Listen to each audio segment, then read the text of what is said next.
मशवरा किया है, वहाँ दे दिया है कि जिंदगी हकीकी आवाज और जिंदगी हमारे काम है। मैं आज एक सवाल पूछने की जसारत करना चाहता हूँ। दरियाए वो कौन है जो पाकिस्तान करते हैं? वो कौन है जो करते हैं? वो कौन है जो दुनिया खरीदते हैं? वो कौन है जिनके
सुधर जाओ।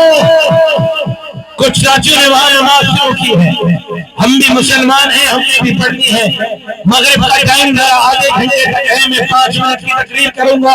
5 मिनट हजरत साईं से बाद यहाँ इकट्ठे नमाज पढ़ेंगे इंशाअल्लाह साईं के इमामत में। मैं कहना चाहता हूँ